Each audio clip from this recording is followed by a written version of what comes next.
সুপ্রিয় দর্শক, শুরু করছি টাইম টেলিভিশনের নিয়মিত আয়োজন সরাসরি টক শো টাইম পলিটিক্স। আপনারা জানেন এই অনুষ্ঠানে আমরা বাংলাদেশের সমসাময়িক রাজনীতি নিয়ে কথা বলি। সেই রাজনীতির উত্তাপ, বাংলাদেশের রাজনীতির উত্তাপ এই ৭ সমুদ্র ১৩ নদীর ওপারে এই নিউ ইয়র্কে সহ প্রবাসেও কিন্তু আছে।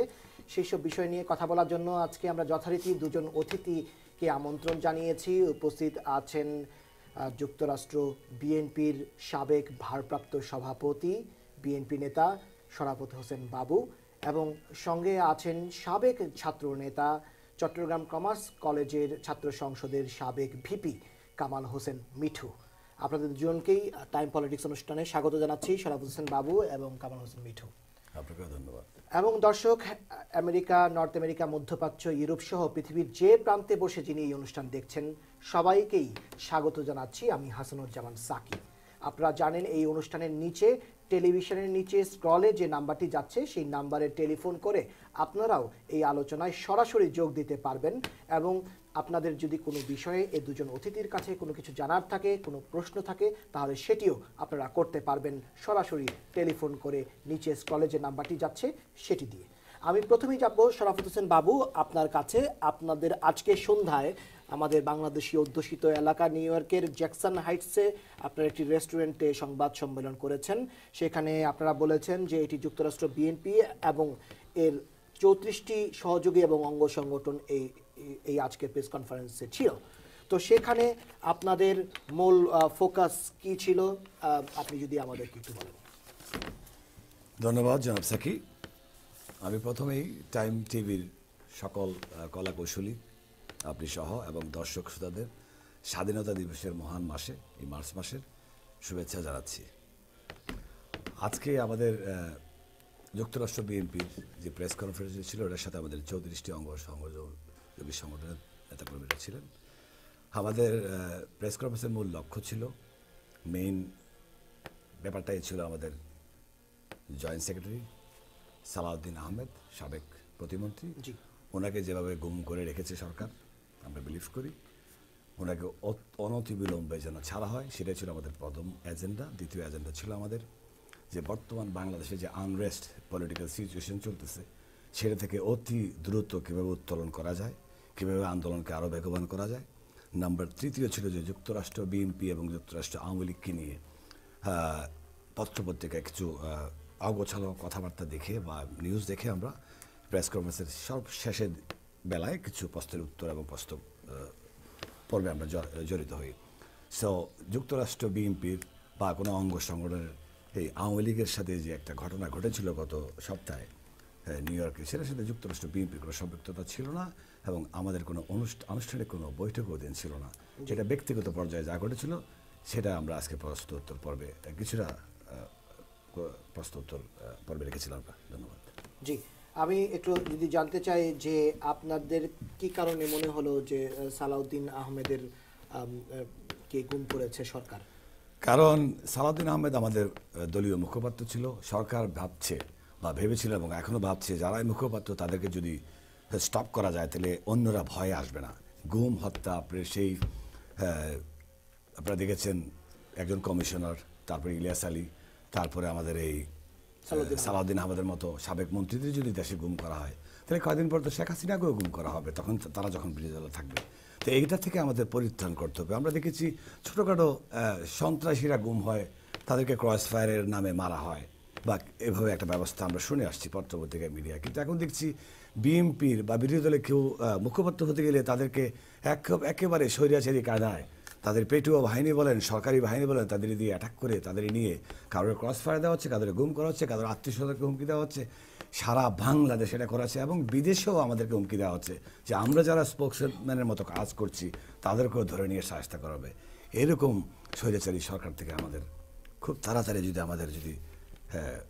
আমরা যদি পরিত্রাণ না পাই বা এটার থেকে যদি আমরা মুক্তি না পাই তাহলে আমাদের দেশ কোথায় যাবে? অর্থনীতি একেবারে পঙ্গু করে দিচ্ছে দেশের। সরকারকেই প্রথম উদ্যোগ নিতে হবে বলে আমার বিশ্বাস। জি, আপনাকে ধন্যবাদ কামাল হোসেন মিঠু। আমি এই প্রশ্নটি ধরেই আপনাকে জানতে চাই যে সাবেক প্রতিমন্ত্রী এবং বিএনপির যুগ্ম মহাসচিব সালাউদ্দিন আহমেদ, তিনি আপনার এলাকার মানুষ, চট্টগ্রামের মানুষ, আপনার বাড়িও চট্টগ্রামে। তো সেই জায়গা থেকে এই যে তারকে খুঁজে পাওয়া যাচ্ছে না আজকে প্রায় 7-8 দিন বা তারও বেশি সময় ধরে, এই বিষয়টি আপনি কিভাবে দেখেন? ধন্যবাদ সাকি। মহান মুক্তিযুদ্ধের এই মাসে আমাদের কয়েকদিন পরে আমাদের স্বাধীনতা দিবস, বাংলাদেশের জন্মক্ষণের যেই সূচনা হয়েছিল, এই দেশ সৃষ্টি করতে গিয়ে যারা জীবন দিয়েছেন মহান মুক্তিযুদ্ধে, যারা আত্মাহুতি দিয়েছেন, যারা বিভিন্ন ধরনের ত্যাগ স্বীকার করেছেন, তাদের সকলের প্রতি শ্রদ্ধা জানিয়ে আজকের এই অনুষ্ঠান শুরু করছি। ধন্যবাদ টাইম টিভিকে আমাকে সুযোগ করে দেওয়ার জন্য, এই অনুষ্ঠানে আসার জন্য। সর্বপ্রথম আজকে যে প্রেস কনফারেন্স হয়েছে, যদিও সেই প্রেস কনফারেন্সের সময় বা বিষয়বস্তু কী ছিল খুব সংক্ষেপে আপনি বলেছেন দুই একটি বিষয়। তার মধ্যে বাবু সাহেব যে কয়েকটি বিষয় উল্লেখ করলেন, তার মধ্যে প্রথম যে বিষয়টি এসছে সেটি হচ্ছে সাবেক মন্ত্রী জাতীয়তাবাদী দলের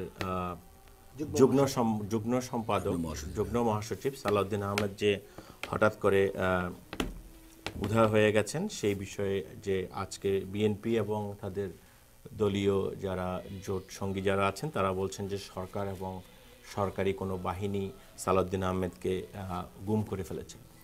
আপনারা জানেন যে নিশ্চয়ই এই ব্যাপারে একটি ঢাকায় হাইকোর্টে একটি রিট করা হয়েছিল এবং সেই রিটের পরিপ্রেক্ষিতে মাননীয় আদালত বাংলাদেশের সকল আইন প্রয়োগকারী সংস্থাকে নির্দেশ দিয়েছিলেন একটা নির্দিষ্ট সময়ের মধ্যে এই ব্যাপারে একটি উত্তর দেওয়ার জন্য, এবং আদালতের প্রতি শ্রদ্ধা এবং সম্মান রেখেই বাংলাদেশের সকল আইনশৃঙ্খলা বাহিনী যারা আইনশৃঙ্খলার সঙ্গে জড়িত আছে তারা আদালতে এফিডেভিট দিয়ে বলেছে তারা সালাউদ্দিন আহমেদকে গ্রেফতার বা তারা সালাউদ্দিন আহমেদের এই যে অন্তর্ধানের সঙ্গে কোনোভাবেই আইন প্রয়োগকারী সংস্থা জড়িত না।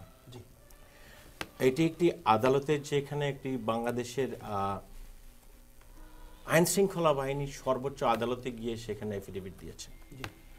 আর একটা মজার বিষয় হচ্ছে সালাউদ্দিন আহমেদ বিএনপির আন্দোলন শুরু হওয়ার পর থেকেই যখন সন্ত্রাস, পেট্রোল বোমা, বোমাবাজি এবং চারিদিকে একটা নৈরাজ্যকর পরিস্থিতি সৃষ্টির পরে আইন শৃঙ্খলা বাহিনী তাদেরকে খুঁজে পাওয়ার আগেই তারা সম্পূর্ণ গোপন স্থান থেকে তারা লাদেন স্টাইলে তারা একটা বিবৃতি পাঠিয়ে বাংলাদেশের সন্ত্রাসের রাজত্ব কায়েম করেছিলেন। সুতরাং সালাউদ্দিন আহমেদ কোথায় ছিলেন শেষ মুহূর্ত পর্যন্ত সেটা সবচেয়ে ভালো জানেন বিএনপির নেতাকর্মীরা এবং স্বয়ং সাবেক প্রধানমন্ত্রী বেগম খালেদা জিয়া। কারণ যেহেতু উনি একটু আগে যেটা বাবু ভাই বললেন যে উনি মুখপাত্র হিসেবে কাজ করেছেন, উনি তো আর সরকারের মুখপাত্র হিসেবে কাজ করেননি, উনি কাজ করেছেন জাতীয়তাবাদী দলের মুখপাত্র হিসেবে। ইনি বিবৃতি দিয়ে দুদিন পরে পরে প্রথমে 3 দিনের হরতাল, তারপর সেটা গতানুগতিকভাবে বাড়িয়ে আরও 2 দিনের হরতাল, এইভাবে যে বিবৃতিগুলো উনি দিয়েছেন সেখান থেকে স্পষ্টই প্রমাণ হয় যে ওনার অবস্থান শেষ মুহূর্তে কোথায় ছিল সে ব্যাপারে সবচেয়ে বেশি অবগত ছিলেন বিএনপির প্রধান খালেদা জিয়া এবং তার সংগঠনের নেতাকর্মীরা। আর একটা প্রশ্ন হচ্ছে যে আজকে ওনারা বলেছেন যে আজকে যে ওনারা সংবাদ সম্মেলন করেছেন যে আন্দোলনকে একজন দর্শক এই আলোচনার এই মুহূর্তে ফোন করেছেন, আমরা দর্শকের কথা শুনবো। যে সম্মানিত দর্শক, আসসালামু আলাইকুম, আপনি আপনার নাম এবং কোথা থেকে ফোন করেছেন এটি বলে আপনি আমাদের সঙ্গে এই আলোচনায় যোগ দিতে পারেন। কথা বলার সময় আপনি মনে রাখবেন যে আমাদের সঙ্গে টেলিফোনে কথা বলবেন, আপনার টেলিভিশনের ভলিউমের মিউটটি কমিয়ে তারপর আমাদের সঙ্গে কথা বলুন। আসসালামু আলাইকুম। ওয়ালাইকুম আসসালাম। ধন্যবাদ সম্মানিত উপস্থাপক। আপনার কাছেও একটি প্রশ্ন আছে, তার আগে আমি সম্মানিত দুজন আলোচকের একটি প্রশ্ন রাখতে চাই যে লাগাতার অবরোধে যে 119 জন আজকে পর্যন্ত মারা গিয়েছে সাধারণ মানুষ, তাদের ব্যাপারে বিএনপি অথবা আওয়ামী লীগ কারা আসলে দায় নিবে এবং প্রবাস থেকে আমাদের কিছু করণীয় আছে কিনা? জি, আপনাকে ধন্যবাদ। আমরা কথা শুনছিলাম শহীদুল্লাহ সাহেবের, তো একটু আপনি এই বিষয়ে বলতে পারেন বা আপনি যে প্রেস কনফারেন্সের বিষয়ে যেটি বলছিলেন। ধন্যবাদ জনাব শহীদুল্লাহ, অত্যন্ত সময় উপযোগী একটি প্রশ্ন আপনি করেছেন। আজকে পর্যন্ত 119 জনের মৃত্যু হয়েছে এবং এই 119 জন বাংলাদেশের অত্যন্ত নিরীহ সাধারণ খেটে খাওয়া মানুষ, এবং তাদের মৃত্যু হয়েছে অত্যন্ত নৃশংস একটি কায়দায়। আজকে পেট্রোল বোমা মেরে মানুষ কাজে যাচ্ছে, বাড়িতে ফিরছে, স্কুলে যাচ্ছে, কলেজে যাচ্ছে, আজকে ট্রাকে করে আজকে মালামাল নিয়ে এক শহর থেকে আরেক শহরে যাচ্ছে, অন্তর্ঘাতমূলক কায়দায় এদেরকে আজকে হত্যা করা হচ্ছে। আজকে এটা দায় দায়িত্ব প্রথমত জাতি হিসেবে আমাদেরকে নিতেই হবে। আমরা যে দলই করি না কেন, যে দলকেই সমর্থন করি না কেন, অ্যাজ এ পার্সন, ব্যক্তি হিসাবে আমি মনে করি এটার দায় আমাদের সকলকেই নিতে হবে, এসব মৃত্যুর দায়। কিন্তু মূলত এই 119 জনের মৃত্যুর দায় প্রথমত নিতে হবে আজকে সাবেক যে প্রধানমন্ত্রী, বিএনপি প্রধান বেগম খালেদা জিয়াকে। কারণ এই ধরনের পরিস্থিতি 5ই জানুয়ারির আগে সৃষ্টি হয়নি। 2015-এর 5ই জানুয়ারির আগে এ ধরনের কোনো পরিস্থিতির সৃষ্টি হয়নি। যেদিন থেকে উনি অবরোধের ডাক দিয়েছেন সেদিন থেকে জামাত শিবির এবং বিএনপি সন্ত্রাসীরা সারা দেশে একটা নৃশংস কায়দায় পেট্রোল বোমার মাধ্যমে আজকে এই 119 জনের যে হত্যাকাণ্ড হয়েছে সেই হত্যাকাণ্ডের দায় দায়িত্ব আমি মনে করি যে বেগম জিয়াকে এবং তার দলকেই নিতে হবে। আর জাতি হিসাবে, বাংলাদেশের অধিবাসী হিসাবে আমাদের যে রাজনৈতিক যে সংস্কৃতি, সেই সংস্কৃতির থেকে যে আমরা আজকে দীর্ঘ 44 বছরও বের হয়ে আসতে পারিনি, সেটার জন্য জাতি হিসাবে আমাদের সকলেরই কিছু দায় আছে বলে আমি মনে করি। জি, শরাফত হোসেন বাবু, যে দর্শক ফোন করেছেন শহীদুল্লাহ, তার মন্তব্য আপনার কি আছে? হ্যাঁ, ওনার মন্তব্যটি চমৎকার। জনাব শহীদুল্লাহ সাহেব, 119 জন সংখ্যাটি আমাদের বিএনপির পক্ষ থেকে সঠিক না। আপনাকে আমি সঠিক তথ্য জানার জন্য কিছু ইঙ্গিত দিব আজকের এই টকশোতে। আরও অনেক বেশি সংখ্যক লোক মারা গেছে জনাব শহীদুল্লাহ সাহেব। কারণ 119 জন, আপনাদের যে হিসাবটা, আমাদের জনাব কামাল হোসেন মিঠু বললেন 119 জন, কারণ উনি আপনার হিসাবটা খুব পছন্দ করেছেন। গুম, হত্যা এবং ক্রস ফায়ারের মাধ্যমে আরও বেশ কিছু লোককে হত্যা করেছেন এই অবৈধ আওয়ামী সরকার। সুতরাং 119 জন না, এর দায় দায়িত্ব সরকারকে নিতে হবে, কারণ সরকারের দায়িত্ব জনগণের নাগরিক নিরাপত্তা দেওয়া। বিএনপি বিরোধী দলও নেই এখন, বিএনপিকে বিএনপি চেয়ারপারসন বলা হয় খালেদা জিয়াকে, তাহলে বিরোধী দল তো আছে রওশনের সাথে, ওদের দায় দায়িত্ব দিতে পারে। বিএনপির সাথে যে সম্পর্কটা, বৈরী সম্পর্কটা আওয়ামী লীগের এখন বর্তমান এক্সিস্ট, এটা 5ই জানুয়ারি নির্বাচন নিয়ে। কারণ আমরা তো অবৈধ সরকার বলছি বিকজ নির্বাচনটা সুষ্ঠু হয় নাই, 5% লোকও ভোট দেয় নাই। 95% লোকের নেত্রী হলো আমাদের সাবেক প্রধানমন্ত্রী 3 বারের বেগম খালেদা জিয়া। 5 তারিখের নির্বাচনের কথা জনাব আমার সাথে যিনি আছেন কামাল হোসেন মিঠু, উনি বললেন যে 5 তারিখের নির্বাচন থেকে জানুয়ারি থেকেই শুরু হয়েছে গণ্ডগোল, পেট্রোল বোমা, এটা সেটা। খুব মজার সাথে আপনাদের টকশোর বাসা থেকে দেখি 10:45 শুরু হয়, প্রত্যেক সময় আপনাদের পেট্রোল বোমা নিয়ে আওয়ামী লীগের পক্ষেও আর যে কোনো পক্ষে, আওয়ামী লীগের পক্ষে লোকরা এসে পেট্রোল বোমাটা আমাদের গায়ে চাপাতে চায় বিএনপির গায়ে। তাইলে কি ওনারা লগি বৈঠা দিয়ে এবং একটা লাশের পরিবর্তে 10টা লাশ চাই শেখ হাসিনা, সেই বক্তব্যের জন্য তো ওনার বিরুদ্ধে হত্যা মামলা হওয়া উচিত। আজকের প্রধানমন্ত্রী, যিনি অবাধে প্রধানমন্ত্রী, আমি বলবো যে 5ই জানুয়ারির ঘটনাটা তো একটা সমাবেশকে কেন্দ্র করে হয়েছে, পেট্রোল বোমা দিয়ে শুরু হয় নাই। উনি বললেন যে 5ই জানুয়ারির আগে অবস্থা ভালো ছিল, তাহলে 5ই জানুয়ারি যখন আপনারা সমাবেশটা করতে দিলেন না, কী কারণ ছিল? কারণ সমাবেশ তো আপনারা বলছেন আমাদের নাকি লোক নাই। 5ই জানুয়ারির আগে, ঠিক এইখানেই আমি গত মাসে বলে গেছি, 5ই জানুয়ারির আগে আরও 10টা না অনেকগুলা ছোটো বড় সমাবেশ বেগম খালেদা জিয়া করেছেন, এবং অ্যাটলিস্ট 4 থেকে 6টা ছিল বিশাল লক্ষ লক্ষ লোকের সমাবেশ। আপনারা বলছেন আমাদের লোক নাই, নেতা নাই, বেরোলেই গুলি করে দিচ্ছেন। কত রকমের ড্রামা, যত নাটকের সর্বশেষ পর্যায়ে নিয়ে দাঁড় করিয়েছেন এখন আওয়ামী সরকার। কারণ আপনি স্পেসে কথা বলে অনেকে, স্পেস তো দিবেন না, কারণ আপনারা চাচ্ছেন 2021 সাল পর্যন্ত ক্ষমতা থাকতে, উইচ ইজ এটা অসম্ভব। কোনো স্বৈর শাসক এবং কোনো এরকমভাবে যারা ব্রুটালিটি জনগণের উপরে চাপায়, তারা বেশি দিন ক্ষমতায় থাকতে পারে না এবং তাদের পরিণতি হয় ভয়াবহ। আমি আপনাকে একটা পয়েন্ট বলবো যে 5 তারিখে বেগম খালেদা জিয়াকে বালুর ট্রাক দিয়ে আটকে রেখে দেওয়া হলো একটা সাবেক 3 বারের প্রধানমন্ত্রীকে। আপনি কী আশা করেন? ওনার লোকজন নাই, একটা প্রতিবাদ করবে না? প্রতিবাদ বের করতে দিচ্ছেন না, আপনি তাদেরকে জেলে ভরে দিচ্ছেন। আমাদের মহাসচিব, ভারপ্রাপ্ত মহাসচিব থেকে শুরু করে প্রত্যেকটা সিনিয়র লিডার যারা জেলে আছে তাদের জামিন পর্যন্ত দিচ্ছে না। একটু আগে উনি বললেন কোর্ট সিস্টেমকে আমরা সম্মান করি, আমিও বলে গেছি, and I live in United States, I respect the court system as well, like he said. কিন্তু বাংলাদেশের court system, there is a big court concern. একটা চোরকেও আপনার জামিন দেওয়া হচ্ছে না। যেই কোনো লোক গেলেই কোর্টে, ম্যাজিস্ট্রেট থেকে শুরু করে একদম হায়ার লেভেল পর্যন্ত। আমি আবারও বলছি, আমার ব্যক্তিগত মতামতটা, তথ্য দেখছি পত্রপত্রিকা, যে কোর্ট সিস্টেমটা একদম আওয়ামী সরকারের পকেটে চলে গেছে। এখান থেকে আমাদের বেরিয়ে আসতে হবে। আর পেট্রোল বোমাটা কিন্তু আওয়ামী লীগ 96-এ 14 জন লোক মেরেছিল পেট্রোল বোমা দিয়ে, তখন তো আমরা পেট্রোল বোমার নামও শুনি নাই। সো পেট্রোল বোম আওয়ামী লীগের একটা বানানো অংশ। তারা যখন দেখেন প্রেস কনফারেন্স হয়ে গেল কয়েকদিন আগে বেগম খালেদা জিয়ার, ওনারা প্রেস কনফারেন্স করতে দিয়েছেন এখন। উনি বললেন যে এখন শান্তিপূর্ণ আন্দোলন করতে আমাদের নেত্রী নির্দেশ দিলেন। যেই কিছুটা কমে গেল, ওনার কথায় অনেকে হয়তো পক্ষ বিপক্ষে শুনেছে, কিন্তু আওয়ামী সরকার এসে পেটুয়া বাহিনী, ছাত্রলীগ, যুবলীগ ওরা করছে কি সেম কাজে গতকালকে ফেনীতে সব কিন্তু জায়গায় জায়গায় ওরাই করছে, করে বিএনপির নাম দিচ্ছে। এটা করে আপনি গ্যাট আউট হতে পারবেন না। আপনি সরকার প্রধান, আপনাকে প্রথম দায়িত্ব নিতে হবে যে ঠিক আছে এই পেট্রোল বোমা বলেন, গুম, হত্যা, এগুলো সরকারকেই দায়িত্ব নিতে হবে ফার্স্ট। যখন বিএনপি ক্ষমতা ছিল, বিএনপিকেই বিরোধী দল দায় চাপিয়েছেন। সুতরাং বিরোধী দল তো আমরা নাই, আমরা তো এই নির্বাচনেই যাই নাই।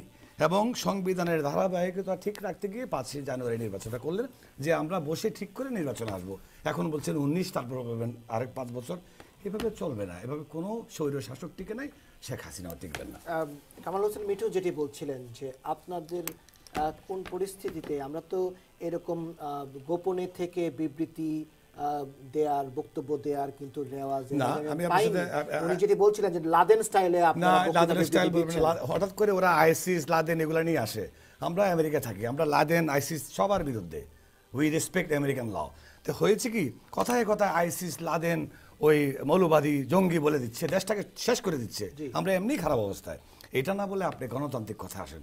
আমাদের যুদ্ধ কিন্তু গণতন্ত্র পুনরুদ্ধারের লক্ষ্যে, একটি মিছিল মিটিং করা একটা নির্বাচনের জন্য। আমরা আইসিসের মতো ওই জঙ্গি হামলা, কথায় কথায় জঙ্গি বলে দিচ্ছেন। তাই কয়েকদিন পরে আপনারাও তো কয়েকদিন আগে এই জামাতের সাথে আপনাদের যে সব কথা ছিল, তখন তো আমরা আপনাদেরকে জঙ্গি বলি নাই। কথায় কথায় বাংলাদেশি বর্ণ কোনো লোককে জঙ্গি বলাটা এটা সিরিয়াস অপরাধ। আপনি প্রমাণ ছাড়া কাউকে জঙ্গি বলতে পারেন না, দেশটাকে অপমান করা হচ্ছে। কিন্তু আর আপনি যেটা বললেন ভিডিও, শেখ হাসিনা নিজে বিভিন্ন জায়গায় ওনার সরকারের প্রথম দিকে আপনি খবর নিয়ে দেখেন যে উনি ভিডিও কনফারেন্সের মাধ্যমে বিভিন্ন জায়গায় বক্তব্য দিতেন, উনি ভয় যেতেন না। ওনার কি ভয় ছিল? ওনার তো পাহারা কম ছিল না। ওনার পাহারার পরে পাহারা, তারপর উনি ভিডিও কনফারেন্সে, এটা তো আমরা শিখেছি ওনার থেকে। শেখ হাসিনা নিজে ভিডিও কনফারেন্সের মাধ্যমে বক্তব্য দিতেন। এখন উনি বিভিন্ন জায়গায় উদ্বোধন করেন ভিডিও কনফারেন্সে। ওনার কি এত ভয়? ওনারও কি গুমের ভয় আছে নাকি যে উনি ভিডিও কনফারেন্সে উনি নিজে বক্তব্য দিচ্ছেন? সেই মনে হয়। ধন্যবাদ। কিন্তু আপনি যে বারবার শেখ হাসিনাকে গুমের কথা নিয়ে আসছেন, এর আগেও আপনি বলেছেন যে এখন ইলিয়াস আলী গুম হয়ে গেছে, সালাউদ্দিন আহমেদ গুম হয়ে গেছে, তো আরেকবার যখন তারা ক্ষমতা থাকবে না তখন শেখ হাসিনাও তো গুম হয়ে যেতে পারে। তো আপনি যদি বিরোধী দলের প্রতি আপনার এরকম আচরণ থাকে, আরেকটা সরকার আসলে, যে সরকারে আসুক, তারা যে আপনাকে খুব একটা ছাড় দিবে আপনি কিভাবে বোঝেন? বাংলাদেশে কিন্তু আমরা খুব প্রতিহিংসামূলক। যেরকম জিয়া রহমানের নাম কিছু হলেই শেখ মুজিবের দল বা আমাদের আওয়ামী লীগের দল আসলেই ক্ষমতায় কীভাবে নামগুলো পরিবর্তন করবে। এর উল্লেখযোগ্য হলো আপনাদের এয়ারপোর্টে নাম দিয়েছে, দিয়ে এমন একটা নাম দিয়েছে যাতে আমরা আসলে আর চেঞ্জ করতে না পারি, একটা রেসপেক্ট এটা নাম দিয়েছে। যেইখানে জিয়া রহমান, খালেদা জিয়ার নাম, সেটাই মুছতে হবে। আর আমরা যদি শেখ মুজিবের নাম সব জায়গা থেকে মুছতে চাই, তাহলে তো আমাদের 10 বছর লাগবে। কারণ তারা এত নাম দিয়েছে শেখ মুজিবের নামে, যে আমরা কি এই প্র্যাকটিসই করবো, খালি ছিড়বো আর কাটবো? আমাদের এখান থেকে বেরিয়ে আসা উচিত।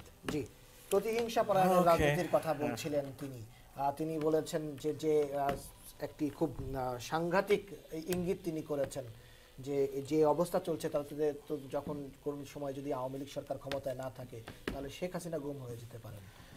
দেখুন, তাহলে আমাদের রাজনীতিটা কোথায় যাচ্ছে? আমি আসছি আপনার রাজনীতি কোথায় যাচ্ছে সেই প্রসঙ্গের আগে একটা প্রসঙ্গে আসি। গতকাল সকালে ফেনীতে দাগম ভূঁইয়াতে পেট্রোল বোমা হামলায় 5 জন আহত হয়েছে এবং সেখান থেকে জামাত শিবিরের চিহ্নিত কয়েকজন কর্মীকে এবং নেতাকে সেখান থেকে গ্রেফতার করা হয়েছে। চট্টগ্রামে টাইগার পাসে পেট্রোল বোমায় শোভন সোম নামে একজন ভদ্রলোক গত কিছুদিন আগে আহত হয়েছিলেন। ঢাকা মেডিকেল কলেজে কয়েকদিন আগে তার মৃত্যু হয়েছে। সেই হত্যা মামলায় জাতীয়তাবাদী ছাত্র দলের নেতা শপথ নামে একজন জাতীয়তাবাদী ছাত্র দলের নেতা গ্রেফতার হয়েছেন এবং তার স্বীকারোক্তিমূলক জবানবন্দি অনুযায়ী জাতীয়তাবাদী যুব দলের বক্কর সহ 5 জনের নাম তিনি উল্লেখ করেছেন। আইন শৃঙ্খলা বাহিনীর কাছে নয়, স্বয়ং ম্যাজিস্ট্রেটের সামনে গিয়ে 164-এর জবানবন্দি দিয়েছেন তারা। সুতরাং এইসব হত্যাকাণ্ড এবং এইসব পেট্রোল বোমার সাথে সংশ্লিষ্টতার দায় দায়িত্ব কোনোভাবেই আজকের বিএনপি এবং তাদের অঙ্গ সংগঠনরা তারা কোনোভাবেই এড়াতে পারে না। আরও ঢাকা শহরে, ঢাকা মহানগরে 40টি বোমা, ককটেল এবং 20টি পেট্রোল বোমা সহ ছাত্রদলের নেতা গ্রেফতার হয়েছেন, যেটি আজকের সংবাদ। আপনারা বাংলাদেশে যে কোনো নিউজ মিডিয়া আজকে খুললেই স্ক্রল দেখা যাচ্ছে যে তারা গ্রেফতার হয়েছেন। এটা শুধু কোনো আওয়ামী সমর্থিত কোনো টিভি চ্যানেলে বা আওয়ামী সমর্থিত কোনো আওয়ামী লীগ সমর্থিত কোনো পত্রপত্রিকা প্রকাশিত সংবাদ না, প্রত্যেকটি টিভি চ্যানেল এবং প্রত্যেকটি জাতীয় দৈনিকে এই সংবাদগুলো প্রকাশিত হয়েছে।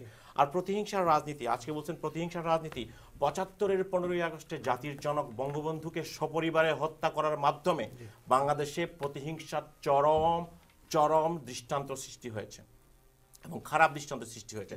শিশু রাসেলকে পর্যন্ত সেদিন স্পেয়ার করা হয়নি। শিশু রাসেল যখন সেদিন বাঁচতে চেয়েছিল তাকে বেনেট দিয়ে খুঁচিয়ে সেদিন মারা হয়েছিল। আজকে প্রশ্ন হচ্ছে, প্রতিহিংসার রাজনীতি আপনারা সৃষ্টি করেছেন। আজকে বাংলাদেশের রাষ্ট্রীয় সন্ত্রাসের জন্ম দিয়েছেন আপনারা। আজকে বাংলাদেশে যারা রাষ্ট্রীয় সন্ত্রাস করে সেদিন জাতির জনক বঙ্গবন্ধুকে সপরিবারে হত্যা করেছিল, তাদেরকে আপনারা প্লেন চার্টার করে সেদিন আপনারা লিবিয়াতে পাঠিয়েছিলেন। আপনাদের ছত্রছায়ায় বাংলাদেশে জঙ্গিবাদের উত্থান হয়েছে। আজকে বাংলা ভাইয়ের মতো জঙ্গি সন্ত্রাসীর উত্থান হয়েছে। আজকে আপনাদের সরকারের সময় বাংলাদেশের 64টি জেলায় একযোগে বোমা বিস্ফোরণের ঘটনা ঘটেছে। শুধু তাই নয়, আজকে আজকে জামাত ইসলামীর মতো প্রতিষ্ঠানকে আজকে আপনারা জঙ্গি সংগঠন আজকে আমি বলবো। কেন? কারণ রাজনৈতিকভাবে কোনোভাবেই জামাত ইসলামী বাংলাদেশে কোনোদিন প্রতিষ্ঠিত সংগঠন ছিল না স্বাধীনতা পরবর্তী সময়ে। সুতরাং এই জঙ্গিবাদ এবং এইসব জঙ্গি সংগঠন এবং যারা জঙ্গি স্টাইলে রাজনীতি করেন তাদেরকে আপনারা সরাসরিভাবে রাষ্ট্রীয় পৃষ্ঠপোষকতা দিয়েছেন। আপনারা 21শে আগস্টে তৎকালীন বিরোধী দলীয় নেত্রী শেখ হাসিনার সমাবেশে আজকে তৎকালীন স্বরাষ্ট্রমন্ত্রী এবং তারেক জিয়া সহ সেদিন সেই সন্ত্রাসী ঘটনার সঙ্গে সরাসরি জড়িত ছিলেন। আজকে তারা সেই মামলায় অভিযুক্ত। আজকে প্রতিহিংসার রাজনীতি আপনারা সৃষ্টি করেছেন। আওয়ামী লীগ প্রতিহিংসার রাজনীতি করে না। 1996 সালে আওয়ামী লীগ ক্ষমতায় গিয়েছিল। 2001 সালে নির্বাচনে পরাজয়ের পরে আওয়ামী লীগ অত্যন্ত শান্তিপূর্ণভাবে সেদিন ক্ষমতা হস্তান্তর করেছিল। কিন্তু আমরা কি দেখেছি সেদিন সংখ্যালঘু এবং আওয়ামী লীগের সমর্থকদের রাতারাতি 27,000 পরিবারকে সেদিন গৃহহীন করা হয়েছিল, তাদেরকে আগুন ধরিয়ে দিয়ে। সেদিন সংখ্যালঘুদের সেদিন অত্যাচার করা হয়েছিল। চট্টগ্রামের বাঁশখালীতে সেদিন 11 জনকে পুড়িয়ে মারা হয়েছিল আওয়ামী লীগ এবং নৌকা মার্কায় ভোট দেওয়ার অপরাধে সেদিন। আজকে প্রতিহিংসার রাজনীতি আপনারা করেছেন। আজকে বাংলাদেশের রাষ্ট্রীয় সন্ত্রাসের এবং জঙ্গিবাদের জন্ম দিয়েছেন আপনারা। আপনি বলেছেন গুম, আজকে বলছেন যে আমরা আওয়ামী লীগ ক্ষমতায় এসেছি, আজকে বিএনপিকে আমরা আজকে নিঃশেষ করে দিতে চাই। আপনাদের নেত্রী বেগম খালেদা জিয়া প্রকাশ্যে বিভিন্ন মিডিয়ার সামনে উনি বলেছেন গোপালী উনি রাখতে দেবেন না। গোপালগঞ্জ, উনি বাংলাদেশের একটি নির্দিষ্ট, উনি একটা সাবেক প্রধানমন্ত্রী, ওনার এতটুকু ওনার সেদিন শ্রদ্ধাবোধ এবং সেদিন সেই এলাকার অঞ্চলের মানুষের জন্য ওনার শ্রদ্ধাবোধ থাকা উচিত ছিল। উনি বলেছেন গোপালী এবং গোপাল, জিজ্ঞেস করেছেন একজন পুলিশ অফিসার, একজন সাধারণ police officer, she was on her duty, সেখানে উনি বলেছেন গোপালী উনি রাখতে দেবেন না। আজকে আপনারা বলেন প্রতিহিংসার রাজনীতি, প্রতিহিংসার রাজনীতিতে আজকে আপনারা মেতে উঠেছেন। আজকে প্রতিহিংসার রাজনীতি মেতে উঠেছে আপনারা।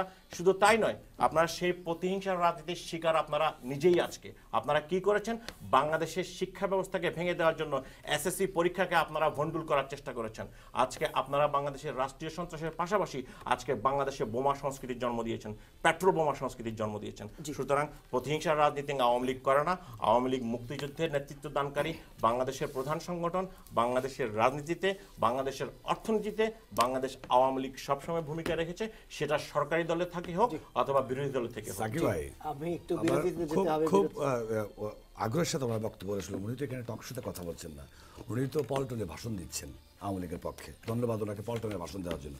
এগুলো আমরা খণ্ডাবো। আচ্ছা ঠিক আছে, অবশ্যই খণ্ডাবেন। তার আগে আমাদের টেকনিক্যাল কারণে এই মুহূর্তে একটি বিরতিতে যেতে হবে। দর্শক, আপনারা দেখছেন টাইম পলিটিক্স সরাসরি এই অনুষ্ঠান। আমরা সরাসরি আসছি কিছুক্ষণ পর ছোট্ট একটি বিরতি নিয়ে।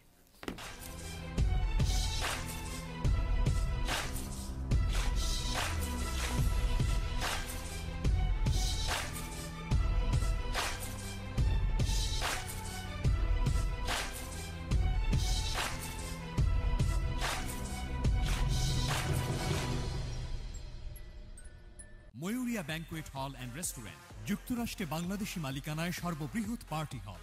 বিয়ে, জন্মদিন, কনভেনশন, সেমিনার, সুইট 16 সহ যে কোনো অনুষ্ঠানে বুকিং দেবার আগে অবশ্যই একবার ভিজিট করুন ময়ূরিয়া অভিজিয়াত ব্যাংকুয়েট হল অ্যান্ড রেস্টুরেন্ট। 100% হালাল খাবার। ইফতার পার্টির জন্য আমরা বুকিং নিয়ে থাকি। এছাড়াও বাংলাদেশি আয়োজনে যে কোনো অনুষ্ঠানের জন্য 30% ছাড়। ধর্মীয় অনুষ্ঠান, ফান্ডরেজিং, সামাজিক সাংস্কৃতিক অনুষ্ঠানেও রয়েছে বিশেষ ডিসকাউন্ট। বাংলাদেশি ও ইন্ডিয়ান মুখরোচক খাবারের স্বাদ নিন Mayuria Banquet Hall and Restaurant, making your memorable moment more gorgeous and remarkable. আমি ডাক্তার মোহাম্মদ মুকিত। আমাদের দুটি শাখা আছে, একটি জামাইকাতে, একটি ফুলটন স্ট্রিট।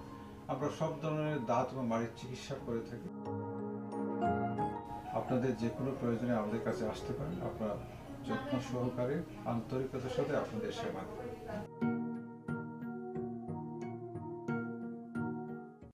পার্কচেস্টার ফ্যামিলি ফার্মেসিতে আসুন। আমরা Medicaid, Medicare, party D, third party insurance সহ অধিকাংশ ইউনিয়ন প্লাস ও ওয়ার্কার কম্পেনসেশন গ্রহণ করে থাকি।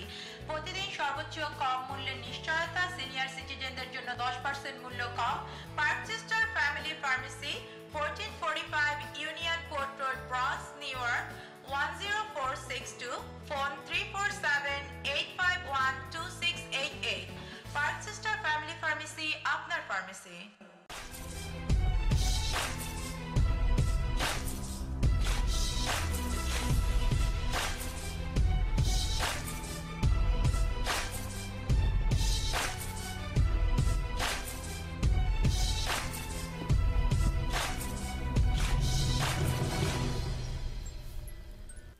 সুপ্রিয় দর্শক, আপনারা দেখছেন টাইম টেলিভিশনের নিয়মিত আয়োজন বাংলাদেশের রাজনীতি নিয়ে টক শো টাইম পলিটিক্স। সঙ্গে আছেন দুজন সম্মানিত অতিথি, যুক্তরাষ্ট্র বিএনপির সাবেক ভারপ্রাপ্ত সভাপতি শরাফত হোসেন বাবু এবং সঙ্গে আছেন সাবেক ছাত্রনেতা এবং চট্টগ্রাম কমার্স কলেজ ছাত্র সংসদের সাবেক ভিপি কামাল হোসেন মিঠু। আমরা কথা শুনছিলাম মিঠু ভাইয়ের, আপনি আপনার চমৎকার একটা প্রসঙ্গ নিয়ে উনি পল্টনের ভাষণের মতো ভাষণ দিলেন। আমি তার একটু খণ্ডন না করলে আমার কাছে গিল্টি ফিল হবে। যাকে গ্রেফতার করা হচ্ছে সেই নাকি বিএনপির। আরে আওয়ামী লীগের লোকদেরকে যখন গ্রেফতার করা হচ্ছে এবং কেউ কেউ আওয়ামী লীগের, যুবলীগের, ছাত্রলীগের মারাও গেছে বোম মারতে গিয়ে, পেট্রোল বোমা করতে গিয়ে। অ্যাটলিস্ট এই জায়গাটাতে আমরা আমেরিকা থাকি, দুনিয়া আমার সাথে আমেরিকার মতো করে একমত হোক যে আমরা একটা একটা টাফ ডেমোক্রেটিক সোসাইটিতে বাস করি। আমরা হঠাৎ করে বলবো না যে কামাল ভাই করছে বা বাবু করছে। No, we will find the real culprit if anything happens. So উনি বললেন যে যাকে ধরা হচ্ছে সেই বিএনপি। ঠিক আছে, ফাইন, আপনারা যেহেতু সরকারে আছেন, আমরা বিরোধী দলে আমাদের ব্লেম দিতে থাকেন। তখন আমরা যখন সরকারে আসবো সব কিছু আমরাই বলবো সব আওয়ামী লীগের। এই প্র্যাকটিস থেকে আমাদের বেরিয়ে আসতে হবে। দ্বিতীয়ত হলো সিকিউরিটি। উনি বলেন যে সিকিউরিটি ক্রস ফায়ার, ওরা স্বীকারোক্তির কথা বলেন। সিকিউরিটি, আই এম সরি, স্বীকারোক্তি তো কোর্টে দেওয়া হচ্ছে ক্রস ফায়ারের ভয় দেখে। এটা আগেও ছিল, কিন্তু আগে যে ছিল না, সরকারের আমলে কিছুটা ছিল। সরকারের ওই বাহিনীদেরকে সব সরকারই কিন্তু ইউজ করে, যার জন্য কোনো কিছুই তারা বাদ দেয় না যে কালো আইন এটা সেটা। স্বীকারোক্তি ক্রস ফায়ারে ধমক দিয়ে নেওয়া হয়। আজকে বাংলাদেশের ইতিহাসে এই 6 বছরে 1 বছর হলো অবৈধ আর 5 বছর ওনারা কোনো মতে যেভাবে ছিলেন, প্রতিটা মামলায় মানে জামিন না দেওয়া একটা স্বভাবে পরিণত হয়ে গেছে আওয়ামী লীগ সরকারের। এটা একটা সাংঘাতিক ব্যাড প্র্যাকটিস ডেমোক্রেটিক কান্ট্রিতে। যদি আপনি বলেন যে আমরা ডেমোক্রেটিক প্র্যাকটিস করছি, অ্যাটলিস্ট আইন এবং বিচার ব্যবস্থাটাকে স্বাধীনভাবে প্র্যাকটিস করতে দেন এবং নির্বাচন কমিশনটাকে, দুইটাকে একেবারে মানে কেটে ছুঁড়ে ছিরকার করে দিয়েছে। নাম্বার 2 হলো 111-এর সময় ওনারা যে বললেন যে চার্টার করে, উনি বলেন যে চার্টার করে পাঠিয়ে দেওয়া হচ্ছে, ওই যে প্রতিহিংসার কথায় চার্টার করে পাঠিয়ে দেওয়া হচ্ছে, ওইসব কাহিনী আমরা না যেয়ে বলবো। বর্তমানে আওয়ামী লীগ কিন্তু ভিসা পাসপোর্ট দিয়ে পুলিশ, র্যাব, যারা যারা ঊর্ধ্বতম কর্মকর্তারা আছেন প্রত্যেকের পাসপোর্ট চেক করেন। আমি এটা চ্যালেঞ্জ করলাম ওনাকে আজকে এখানে, মিস্টার কামালউদ্দিন দীপুকে, কামাল হোসেন মিঠুকে, সরি ফর মিসস্পেল, যে প্রতিটা দায়িত্বশীল ব্যক্তি যারা বাংলাদেশে ঢাকা চিটাগাঙে আছেন, পুলিশ বলেন, র্যাব বলেন, রাজনৈতিক ব্যক্তিত্ব বলেন, প্রত্যেকেরই ছেলেমেয়েরা কানাডায়, আমেরিকায় অথবা তাদের পাসপোর্টে ভিসা আছে। এসব কন্ডিশনালি আমরা যদি চলে যাই, আপনারা কী হবেন ইন্টারনালি আমরা জেনে যাই। ওনারা তাদেরকে এইসব ব্যবস্থা করে দিয়ে কাউকে পাঠিয়ে দিয়েছেন, কেউ যাওয়ার জন্য তৈরি আছে। একজন দর্শক আছেন টেলিফোনে, আমরা দর্শকের ফোনটা নিয়ে নিই। জি, সম্মানিত দর্শক, আসসালামু আলাইকুম। আপনার কথা আমরা শুনবো। আপনি আপনার নাম এবং পরিচয় দিয়ে আমাদের সঙ্গে কথা বলুন। আসসালামু আলাইকুম। জি, ওয়ালাইকুম আসসালাম। আমি রহিমউদ্দিন অস্ট্রেলিয়া থেকে বলছি ভাইজান। জি বলুন, আমরা শুনছি আপনাকে। আমার একটি প্রশ্ন শরাফত হোসেন সাহেবের কাছে। জি, উনি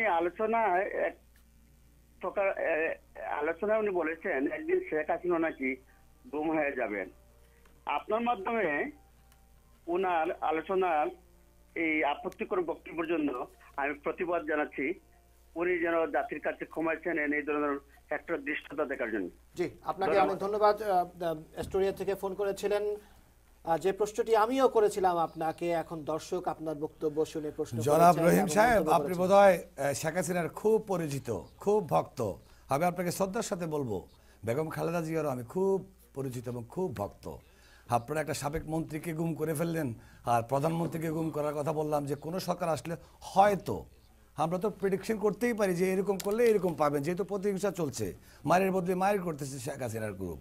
কারণ কিছু করলেই কোনোভাবে মাইট দিতে যাও, এই মাইট দিয়ে বিজয় করা যায় না, আপনাকেও ওই কথা বলতে হবে। শেখ হাসিনাকে বলেন খালেদা জিয়ার সাথে টক শোতে বসতে, the way I am speaking with Kamal Hossain Mithu, ওনাকে ডিবেট আসতে বলেন, জাতির কাছে আসতে বলেন, ক্ষমা শেখ হাসিনাকে চাইতে বলেন, যেটা প্রহসনের নির্বাচন করে কীভাবে উনি প্রধানমন্ত্রী হয়েছেন, রং হেডেড প্রধানমন্ত্রী এবং অবৈধ প্রধানমন্ত্রী।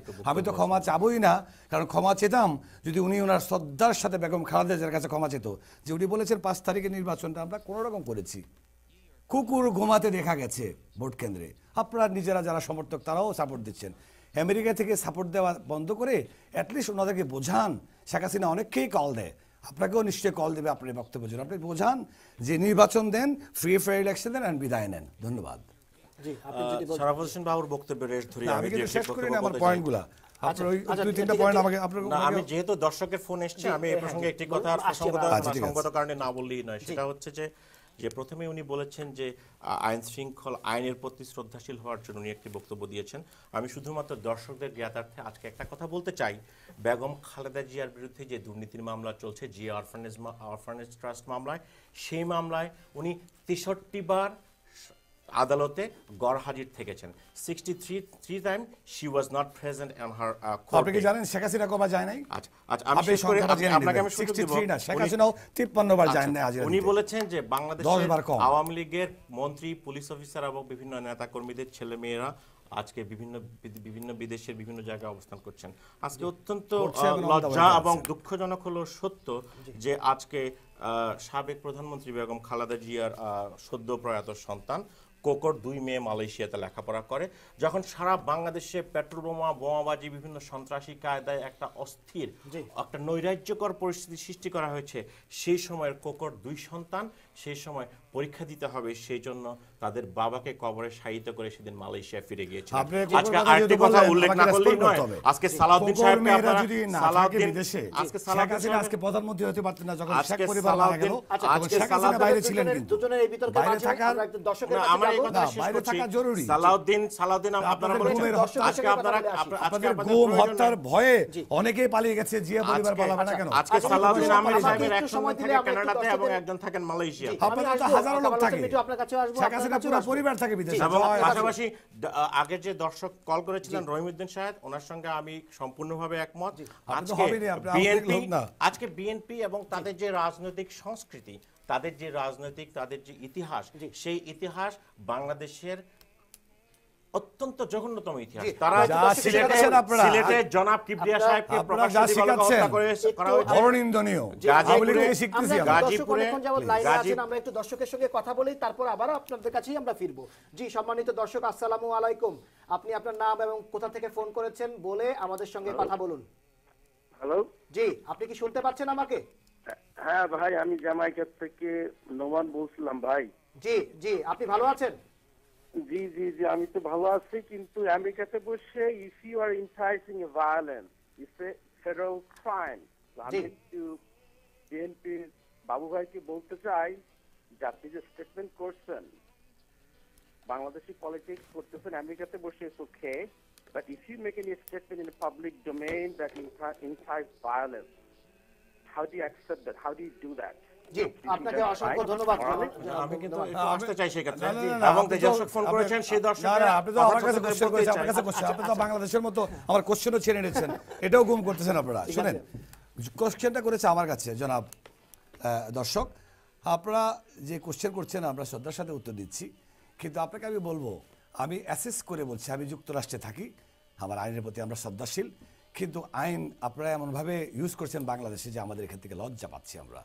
কারণ আইনটাকে আইনের মতো চলতে দেন। আমাদের কথাগুলো, আমাদের এই আমেরিকাটা সৃষ্টি হয়েছে freedom of speech, freedom of religion and so many other things. আমাদেরকে কথা বলার স্বাধীনতা দিতে হবে। শেখ হাসিনা আইনের ঊর্ধ্বে না, উনি প্রধানমন্ত্রী আপনার না, উনি প্রধানমন্ত্রী বাংলাদেশের, ওনাকে বাংলাদেশের জনগণের দিকে তাকাতে হবে। বাংলাদেশের জনগণের কথা খেয়াল না করলে আমরা বলবোই, কারণ গুমটা উনি থামাতে পারছেন না, গুমের পক্ষে কথা বলছেন না, বলছেন যে ওকে বেগম খালেদা জিয়া সাগরে ভাসিয়ে দিয়েছে। এসব উদ্ভট কথাবার্তা একটা প্রধানমন্ত্রীর মুখে মানায় না, এটা আপনাদেরকেও নিন্দা করা উচিত। জি, আমি এখন আসি। আমি কিন্তু পয়েন্টগুলো আমার শেষ করি। আচ্ছা, শেষ করেন। আচ্ছা, জি, এই পয়েন্টগুলো উনি তারেক রহমানের নাম ইস্যু করেছে। শেষ করেন। জি, ভিসার ব্যাপারটা তো গেল।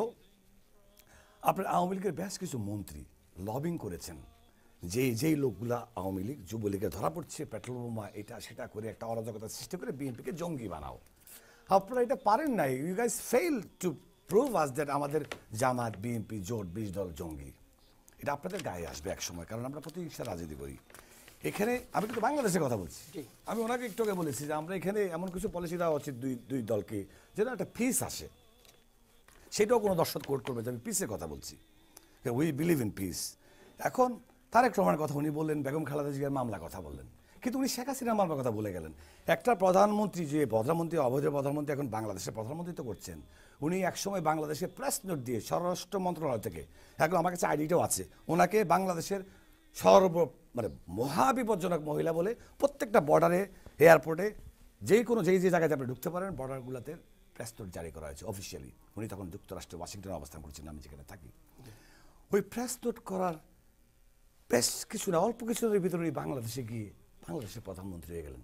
বাংলাদেশটা এইরকমই, you are with me or my enemy বললাম না, যে শেখ হাসিনা হয়তো মেকানিজম করতে পারছে 111-এর উপকারদের সাথে, ওনাকে নিয়ে বসিয়ে দিয়েছে। কিন্তু ওরাই কিন্তু 111-এর সরকার কিন্তু ওনাকে, এটা বিএনপি বলে নাই, অন্য কোনো সরকার বলে নাই, এরশাদ সরকার বলে নাই, 111 তারা ওনাকে, আমি এটা নোট করতে বলবো যে শেখ হাসিনাকে বাংলাদেশের মহাবিপজ্জনক মহিলা বলা হয়েছিল। তাদের বিরুদ্ধে কোনো আইন নেই, তাদের তো উনি বলছে আমাদের আনন্দের ফসল। আর বিদেশে কথা বললেন জেনারেল মাসুদকে, এই 111 আরেকটার উপকার, ওনাকে অস্ট্রেলিয়া হাইকমিশন বেশ কিছুদিন রাখা হয়েছে। এখনও বাংলাদেশে তাদের ছত্রছায়া ওনারা চলছে। বিভিন্ন জেনারেলদেরকে, বিভিন্ন জায়গায় অবসরপ্রাপ্তদেরকে পয়সা দিয়ে করে দিয়ে বিভিন্ন দেশে অ্যাম্বাসাডার বানিয়ে ওনারা এগুলা সাপোর্ট করছেন। উনি বললেন তারেক রহমান তারুণ্যের প্রতীক, আমাদের ভবিষ্যৎ রাষ্ট্রনায়ক, আমরা বলবো বিএনপির পক্ষ থেকে। তারেক রহমানের উজ্জ্বল ভবিষ্যৎ নিয়ে ওনারা বার আচর মারছেন। ওনাদের ভাবা উচিত যে তারেক রহমান বিএনপির সিনিয়র ভাইস চেয়ারম্যান। একটা সিনিয়র ভাইস চেয়ারম্যানের দলের সম্বন্ধে কীভাবে কথা বলতে ওনাদের জানা উচিত। ওনারা যদি আমাদের দলের সিনিয়র ভাইস চেয়ারম্যানের যা তা যেভাবে পারছে সেভাবে ওনাদের মন গড়া বক্তব্য দিচ্ছে, আমার রুচিতে বাজেগুলো কথা বলা মুখে আনতে। সকালে ঘুমে থেকে উঠেই শেখ হাসিনা শুধু খালেদা জিয়া তারেক রহমান, আর এখানে শুরু করছে কোকো। একটা লোক মারা গেছে, লিভি ম্যালম, গত ট্যাক্সতে বলেছি, ওনার মেয়েরা বিদেশে পড়াশোনা করার নাম দিয়ে গেছে। আপনারা ছদ্মনাম শুনেন না পড়াশোনায়, এক্সাম্পল ওই তখন যখন মারা গেছে বাপ, তখন পরীক্ষাটা কিন্তু আসলে মূল উদ্দেশ্য ছিল না। একটা কিছু বলে তো যেতে হবে, কারণ এয়ারপোর্ট আপনারা যেতে দেবেন না। পরীক্ষার ইস্যু দিয়ে বাচ্চাগুলো নিয়ে চলে গেছে। সিম্পেথাইজ অন আমেরিকা থেকে একটা লোক মারা গেছে ইয়াং এজে, তাদের ফ্যামিলিতে কী অবস্থান বিরাজ করছে, বাচ্চা দুটা নিয়ে বিধবা মেয়েটা চলে গেল, তারা চলে গেছে আওয়ামী লীগ শেখ হাসিনার এই গুম হত্যার এবং ক্রস ফায়ারের ভয়ে। শিক্ষাজনিত কারণে যায় না, আমি আপনাকে এবং চ্যালেঞ্জ করে বললাম, আপনি খবর নিয়ে জানেন খোখর ওয়াইফ এবং বাচ্চারা নিজেদেরকে আত্মরক্ষাতে চলে গেছে। নাম্বার 2, কারণ আপনারা এয়ারপোর্ট থেকে যেতে দিচ্ছেন না কাউকে। নাম্বার 2 হলো তারেক রহমান একটি মামলা কি আপনারা প্রমাণ করতে পারছেন নাকি যে 111 তাকে কীরকম অত্যাচার করলো সারা পৃথিবী জানে। উনি চিকিৎসারত অবস্থায় লন্ডনে আছেন, ওনার বক্তব্য প্রচারে আপনারা 12 ঘন্টার ভিতরে সব বন্ধ করে দিলেন। এত কি জিত তারেক রহমানের উপরে। এবং গত প্রোগ্রামে বলেছি, আপনারা বললাম আপনার জীবদ্দশা আমার জীবদ্দশায়, ওনার জীবদ্দশা আমরা বেঁচে থাকবে ছিল তারেক রহমান বাংলাদেশের রাষ্ট্রনায়ক হবে। কিন্তু 111 আর শেখ হাসিনার এই 6 বছরে একটি মামলাকে আপনারা প্রমাণ করতে পেরেছেন যে তারেক রহমান দোষী। তাহলে একটা লোককে আপনি আইনের প্রতি শ্রদ্ধাশীল হলে যদি কোর্ট সিস্টেম বিলিভ করেন তার কোনো সাজা না হবে যে তাকে দোষী বলতে পারেন। আপনারা তো মন্ত্রী লেভেল থেকে শুরু করে এমপি, আওয়ামী লীগ, যুবলীগ সব তো তারেক রহমানকে ওরেও জঙ্গি বলা শুরু করছেন আপনারা। That's a crime. উনি আরেক দর্শক যিনি বললেন যে শেখ হাসিনাকে আমি বলছি উনি গুম হয়ে যাবেন, আমি তথ্যপত্র দিয়ে বলছি যে এক্সপেক্ট করতেছি, তাহলে আরেকটা সরকার কী করবে সেটাকে আপনারা বলছেন আমি সরি বলতে। আপনাদেরকে সরি বলা উচিত তারেক রহমান যেভাবে গালাগালি করছেন, জি এটা ঠিক না। দেখুন কয়েকটি শিক্ষা ব্যবস্থা ওনারা না, আমি পয়েন্টটা শেষ করে ওনারা দিচ্ছি। গোপালগঞ্জ তো সারা বাংলাদেশ এখন, আপনি একটু খবর নিয়ে দেখেন, পুলিশ, বিডিআর এবং এই যে র্যাবের প্রধান সব বেঞ্জির থেকে শুরু করে শহীদ সব হলো আপনার গোপালগঞ্জের বিরুদ্ধে আমাদের দেশ নেত্রী যদি বলে থাকেন শি ওয়াজ রাইট। কারণ হ্যাঁ আমি বলবো একটা এরিয়াকে নিয়ে কথা বলাটা আপনি যেভাবে বলছেন, আমি আমেরিকা থাকি, কিন্তু গোপালগঞ্জের যন্ত্রণায় আমরা খুব যন্ত্রিত, আমরা গোপালগঞ্জ থেকে মুক্তি চাই। 96, 2002, 2005 সালে লাগাতার হরতাল দিয়েছে এই শেখ হাসিনার নেতৃত্বে আপনাদের আওয়ামী সরকার। যখন বিরোধী দলে ছিলেন, তখন আপনাদের শিক্ষা ব্যবস্থা নিয়ে কথা কোথায় ছিল? আজকে শিক্ষা নিয়ে কাটছেন আপনারা, মায়া গানা বন্ধ করে এখন ডায়ালগ করে একটা নির্বাচন দিয়ে আসেন এবং বিদায় নেন। দেখুন, আমি প্রথম থেকে আপনাকে যাওয়ার আগে আরো একজন দর্শক ফোন করেছেন, আমরা দর্শকের সঙ্গে কথা বলে তারপরে কামাল হোসেন মিঠু আপনার কাছে আমরা অবশ্যই আসবো।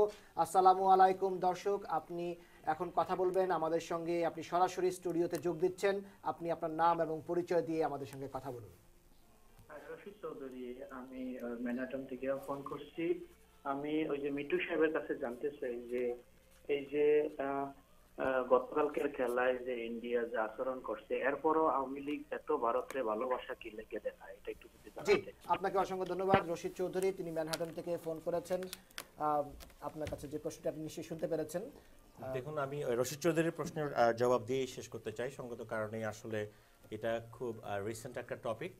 বাংলাদেশের সাথে ভারতের গত পরশুদিন বিশ্বকাপে যে খেলা হয়ে গেছে কোয়ার্টার ফাইনালে, সেখানে অত্যন্ত অন্যায়ভাবে বাংলাদেশ দলকে সেখানে হারানো হয়েছে। সেটা ভারতের সঙ্গে খেলা হোক, সেটা পাকিস্তানের সাথে খেলা হোক, সে দেশের সাথে খেলা হোক, যেই দলের সাথেই খেলা হোক না কেন, বা ভারত আমাদের প্রতিবেশী রাষ্ট্র, কূটনৈতিক এবং তাদের সঙ্গে আমাদের রাজনৈতিক একটি প্রতিবেশী সুলভ, ভালো বন্ধু সুলভ একটি সম্পর্ক রয়েছে। তার মানে এই নয় যে বাংলাদেশের স্বার্থ কোনো অবস্থাতেই আমরা ভারতের কাছে বিকিয়ে দেব।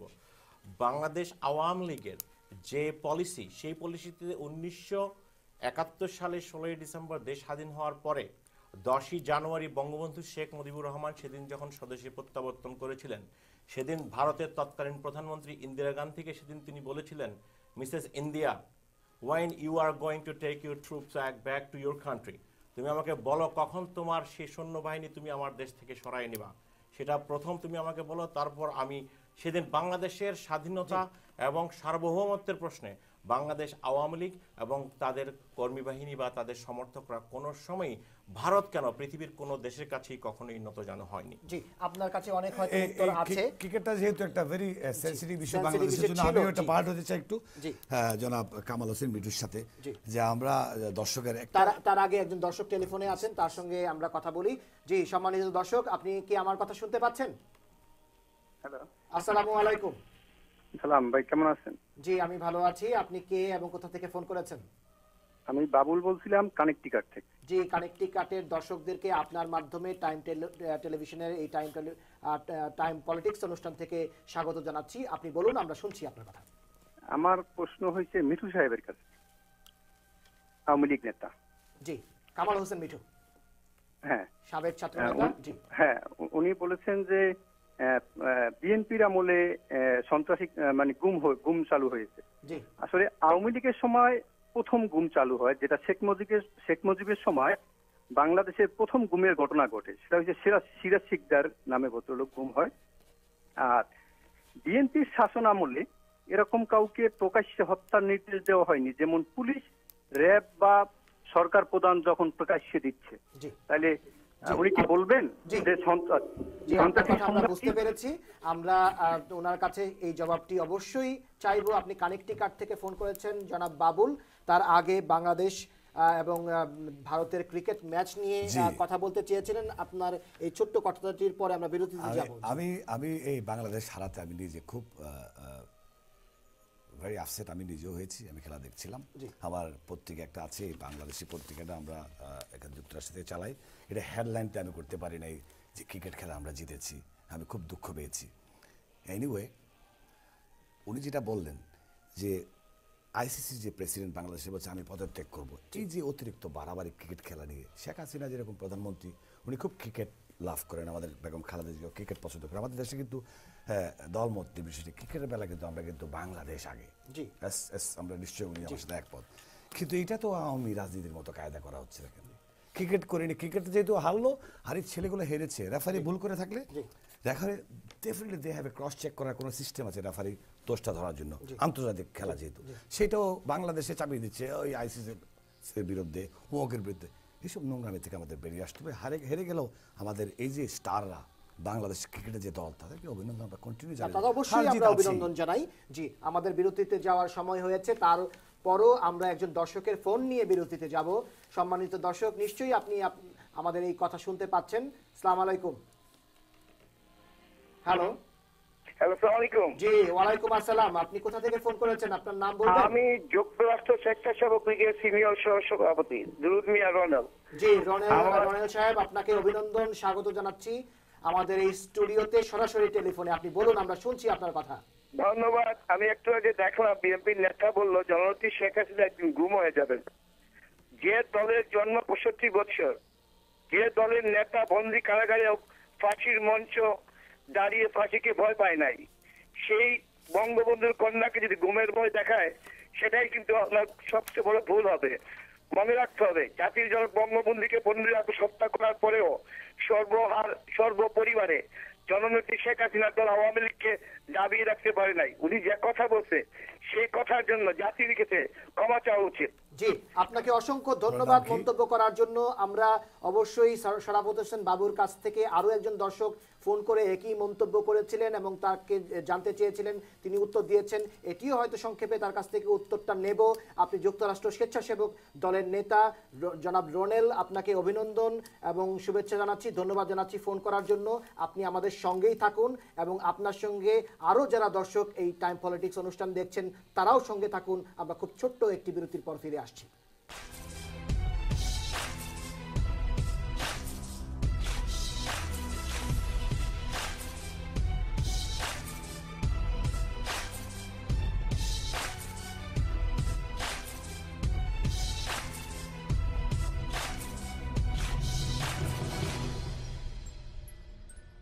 ময়ূরিয়া ব্যাংকুয়েট হল অ্যান্ড রেস্টুরেন্ট, যুক্তরাষ্ট্রে বাংলাদেশি মালিকানায় সর্ববৃহৎ পার্টি হল। বিয়ে, জন্মদিন, কনভেনশন, সেমিনার, সুইট 16 সহ যে কোনো অনুষ্ঠানে বুকিং দেবার আগে অবশ্যই একবার ভিজিট করুন ময়ূরিয়া অভিজাত ব্যাংকুয়েট হল অ্যান্ড রেস্টুরেন্ট। 100% হালাল খাবার। ইফতার পার্টির জন্য আমরা বুকিং নিয়ে থাকি। এছাড়াও বাংলাদেশি আয়োজনে যে কোনো অনুষ্ঠানের জন্য 30% ছাড়। ধর্মীয় অনুষ্ঠান, ফান্ডরেজিং, সামাজিক সাংস্কৃতিক অনুষ্ঠানেও রয়েছে বিশেষ ডিসকাউন্ট। বাংলাদেশি ও ইন্ডিয়ান মুখরোচক খাবারের স্বাদ নিন Mayuria banquet hall and restaurant, making your memorable moment more gorgeous and remarkable.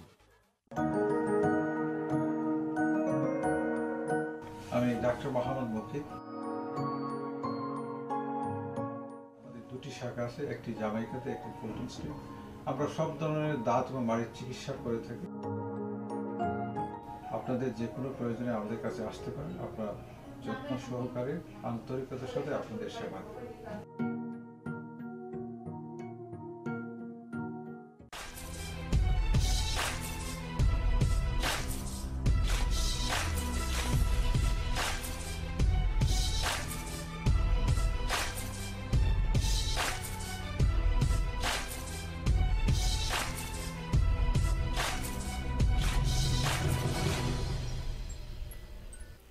সম্মানিত দর্শক, আপনারা দেখছেন টাইম পলিটিক্স সরাসরি এই অনুষ্ঠান। যারা উপভোগ করছেন, যারা এতক্ষণ সঙ্গে আছেন, তাদেরকেও অভিনন্দন জানাচ্ছি। আমাদের সঙ্গে দুজন সম্মানিত অতিথি আছেন। আমার ডান দিকে আছেন যুক্তরাষ্ট্র বিএনপির সাবেক ভারপ্রাপ্ত সভাপতি শরাফত হোসেন বাবু এবং আমার বাঁ দিকে আছেন সাবেক ছাত্রনেতা, চট্টগ্রাম কমার্স কলেজ ছাত্র সংসদের সাবেক ভিপি কামাল হোসেন মিঠু। এই মুহূর্তে আমরা একজন দর্শকের কথা শুনবো, তিনি সরাসরি আমাদের সঙ্গে যোগ দেবেন।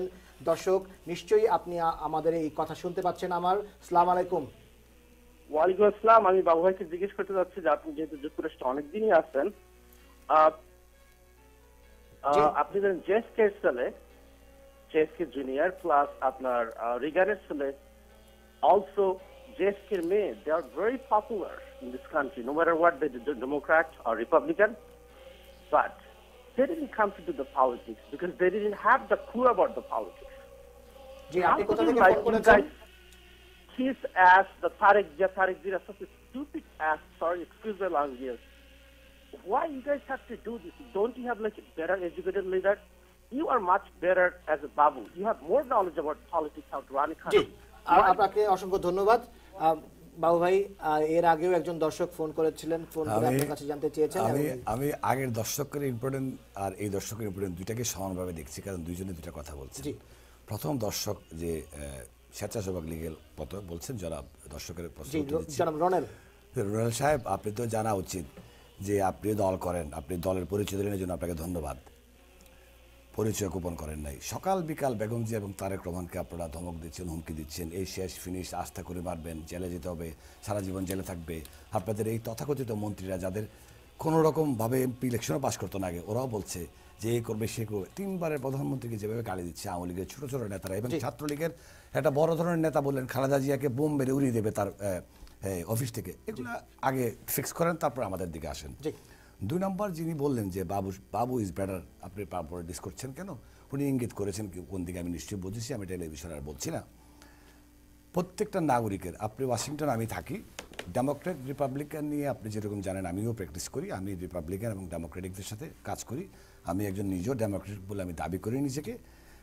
ওয়াশিংটনে জর্জ বুশ, ক্লিনটন, আপনি আরও অনেক দিকে যেতে পারেন, 2 জন করে প্রেসিডেন্ট ছিলেন একই ফ্যামিলিতে, বাবা ছেলে, এরকম 3টা ফ্যামিলি ছিল বোধহয়, জন অ্যাডামস, জর্জ বুশ এবং ক্লিনটন, যদি হিলারি ক্লিনটন হয় 2 জন হবে, বা জ্যাব বুশ আসতেছে বোধহয়, আসলে হবে। আমার কথা হলো যে আপনার পরিবারটাকে, যে কোনো রাজনৈতিক পরিবার এবং রাজনৈতিক ব্যক্তিটাকে আপনারা আলাদা করে দেখবেন। I have democratic right to do politics. That's why I am doing and I love it and I am enjoying my politics. অনেক ধন্যবাদ কামাল হোসেন মিঠু। আরো একজন দর্শক কি টেলিফোনে আছেন? হ্যালো হ্যালো, আসসালামু আলাইকুম। আরো একজন দর্শক কি টেলিফোনে আছেন?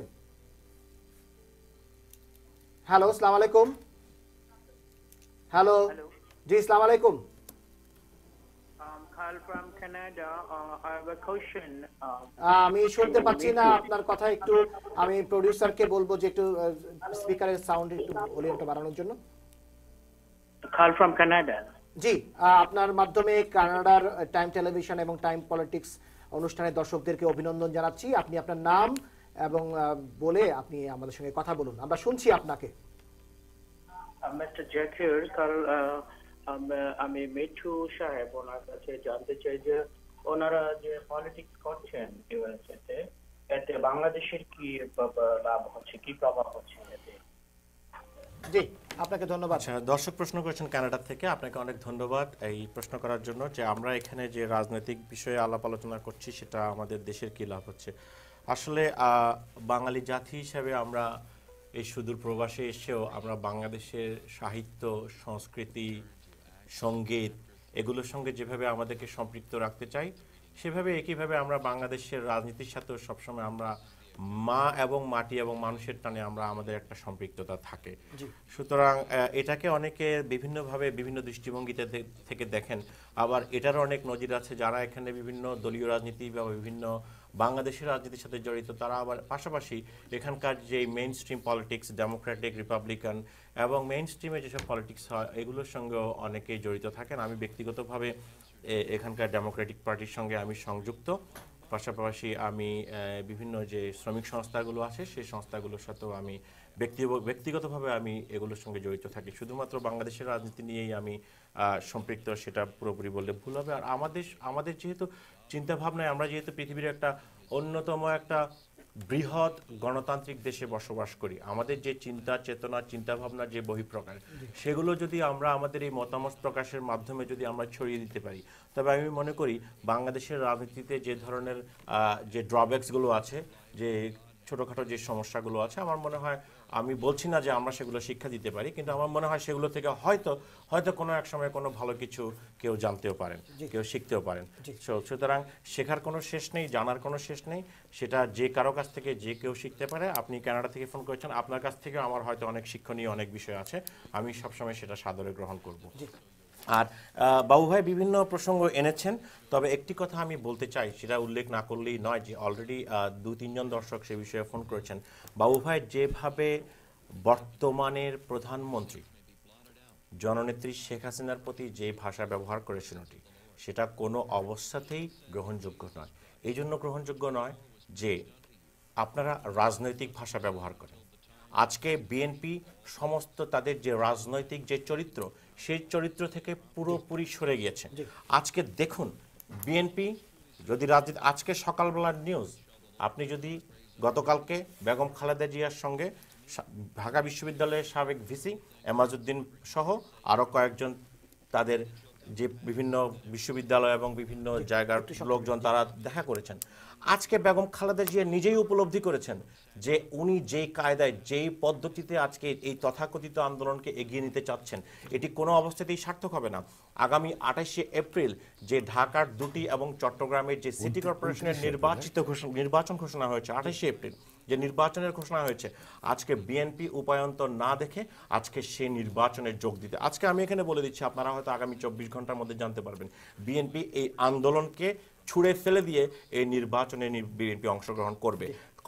আজকে তাদেরকে এই সন্ত্রাসী আন্দোলন থেকে বিএনপিকে এক্সিট করতে হবে। তারা কয়েকটি সুযোগ হারিয়েছে। তাদের সুযোগ ছিল যখন সাবেক প্রধানমন্ত্রী খালেদা জিয়ার সন্তান যখন মারা গিয়েছিলেন, তখন তাদের সুযোগ ছিল এই আন্দোলন থেকে ব্যাকআপ করা, তারা করেননি। আজকে মাহমুদুর রহমান মান্না সহ আজকে তথাকথিত সুশীলরা আজকে জামাত ইসলামী সহ অন্যান্য তাদের, আমি শেষ করি বাবু ভাই, আজকে আমি শেষ করলে আপনাকে অবশ্যই সুযোগ দেব। আজকে মাহমুদুর রহমান মান্না সহ আজকে তথাকথিত সুশীল এবং ডক্টর কামাল হোসেন কাদের সিদ্দিকী তাদের ইন্ধনে এবং জামাতে ইসলামীর প্রত্যক্ষ এবং পরোক্ষ মদদে, তাদের আর্থিক সেই সহায়তায় আজকে আপনারা এই পেট্রোল বোমার আন্দোলন করতে গিয়ে সম্পূর্ণভাবে ব্যর্থ হয়েছে আজকে। কারণ আপনারা এই পেট্রোল বোমা আজকে বলেছে আপনারা বিএনপির প্রতীক ধানের শীষকে পেট্রোল বোমা, আপনাদের প্রতীক হবে পেট্রোল বোমা। বাংলাদেশের গণমানুষের নেত্রী জননেত্রী শেখ হাসিনা সম্পর্কে আপনি যে কথা বলেছেন, আপনি যে ভাষাটা ব্যবহার করেছেন সেটা বিএনপির রাজনৈতিক চরিত্রের বহিঃপ্রকাশ। আমার একবার যদি এত দুঃখ হয়, বিএনপির যে রাজনৈতিক চরিত্র, সেই চরিত্রের বহিঃপ্রকাশ। আপনাদের যে রাজনৈতিক চরিত্র, সেই রাজনৈতিক চরিত্রের বহিঃপ্রকাশ হিসেবে আপনি আজকে যে ভাষা ব্যবহার করে শেখ হাসিনাকে আজকে গুম করার যে প্রকাশ্য আজকে যে এখানে কথা বলেছেন, এটা অত্যন্ত নিন্দনীয়। এভাবে চলতে লাগলে এক সময় যখন উনি বিরোধীরা থাকবে বা উনি আওয়ামী লীগের চেয়ারম্যান থাকবে, উনিও গুম হয়ে যায় কিনা আমি কিভাবে বলবো? এটা আপনি সংস্থাকে জানান, যে সংস্থাগুলো গুম করছে। আজকে একটা কথা না বললেই নয়, আজকে রাষ্ট্রীয় সরকারের মাধ্যমে আপনারা বাংলাদেশের অত্যন্ত মেধাবী একজন সাবেক কূটনীতিক, বাংলাদেশের সাবেক মন্ত্রী, আপনারা কূটনীতির কথা আপনাদের মুখে মানেন, আপনারা মজিনাকে কাজের লোক বলেছেন, আপনারা 2 বছর মন্ত্রী বলেছেন, নিশাত এসেকে আপনারা সেই আপনারা বলেন না কূটনীতির কথা, চরম হত্যাযজ্ঞ আপনাদের মুখে কূটনীতির কথা আজকে সেই হত্যাকাণ্ডে আপনাদের ক্ষমতা বসিয়েছে সিলেটের মেয়র আরিফুল হক আজকে জেলে। আজকে আপনারা গাজীপুরে প্রকাশ্য জনসভায় সেদিন বলেন যে আহসানুল্লাহ মাস্টারকে আপনারা হত্যা করেছিলেন। একজন আমি সম্মানিত প্রোডিউসারকে বলছি যে একজন দর্শক সম্ভবত লাইনে ঢুকে গেছেন, একটু স্পিকারটা অফ করে দেন। আমরা যে পর্যায়ে আছি আর কোনো কথা বলার সুযোগ নাই। আমি ছোট্ট করে আমি আপনাকে জানতে চাই, সিটি কর্পোরেশন নির্বাচন নিয়ে কথা বলার আমার প্রশ্ন করার আমি জাস্ট বলে দিচ্ছি, উনি যে উদ্ধৃতি তুলেছেন এটির ব্যাপারে আপনার একটু উনি যেটা বললেন, আমাদের এমাজুদ্দিন সাহেবের নাম বলে আছে, ভেরি নাইস। যদি এরকম লেভেল প্লেইং ফিল্ড হয় আমি তো খুশি হব, নাম্বার 1। নাম্বার 2 হলো আন্দোলন আর নির্বাচন একসাথে হয় না। আমি প্রেস কনফারেন্সে বলেছি আন্দোলন চলছে 29 এপ্রিল, অনেক দূরে। এপ্রিলের প্রথম সপ্তাহে কিছু না কিছু একটা ব্রিজ তৈরি হওয়ার আভাস আমরাও পাচ্ছি। আমরা চাইবো একটা সংলাপ হোক, একটা ব্রিজ তৈরি হোক, আমরা সবাই কিন্তু আন্দোলন আর নির্বাচন একসাথে হয় না। have to have a space, আমাদেরকে ওরকম লেভেল প্লেইং ফিল্ড তৈরি হতে হবে, তারপরে নির্বাচন হবে। অনেক ধন্যবাদ আপনাকে শরাফত হোসেন বাবু, যে কথাটি আপনি বলেছেন যে একটি ব্রিজ তৈরি হবে এপ্রিলের প্রথম সপ্তাহে। এই ব্রিজটি যেন হয় ঐক্যের ব্রিজ, এই ব্রিজটি যেন এমন একটি ব্রিজ তৈরি হয় যে ব্রিজের আনাগোনার মধ্য দিয়ে বাংলাদেশ একটি সুন্দর জায়গায় পৌঁছবে। আমরা যে হানাহানিতে লিপ্ত হয়েছি, আমরা যে রাজনৈতিক সংকটের মধ্য দিয়ে পার করছি কয়েক যুগ ধরে, সেগুলোর অবসান হবে। আমরা এমন একটি সুন্দর ব্রিজের প্রত্যাশা করে, এবং দর্শক আপনারা যারা এখনো ফোন করছেন তাদের কাছ থেকে আমরা ক্ষমা চেয়ে নিচ্ছি। আমরা হয়তো সবার সঙ্গে কথা বলতে পারি না, কিন্তু সর্বোচ্চটুকুই চেষ্টা করি। আপনারা অনেক দূর দূরান্ত থেকে, আমেরিকার বিভিন্ন অঙ্গরাজ্য থেকে, আমেরিকার বাইরে, নর্থ আমেরিকার বিভিন্ন দেশ থেকে আপনারা ফোন করেন। বলছে একটি সুন্দর নির্বাচনের পক্ষে। আমরা একমাত্র একটা সুন্দর নির্বাচন তখনই সম্ভব যদি যে ধরনের সন্ত্রাসী কার্যক্রম থেকে সরে এসে বিএনপি যদি গণতন্ত্রের পথে ফিরে আসে এবং বিএনপি যদি রাজনৈতিক ধারায় ফিরে আসে। We welcome Awami League to join and talk. And let's have a free fair election. আপনাদেরকে অসংখ্য ধন্যবাদ। আমি এর আগে আপনাদেরকে ধন্যবাদ দিয়েছি। দর্শক, আমি শেষ করতে পারছি না। আপনাদের সবাইকে যারা এই অনুষ্ঠান দেখছেন তাদেরকে ধন্যবাদ জানিয়ে আজকের মতো এখানে শেষ করছি। কাল আবারও এই সময় সরাসরি অনুষ্ঠানে আপনাদের সামনে হাজির হব। সবাই ভালো থাকুন, সুস্থ থাকুন। আপনাকেও ধন্যবাদ। ধন্যবাদ।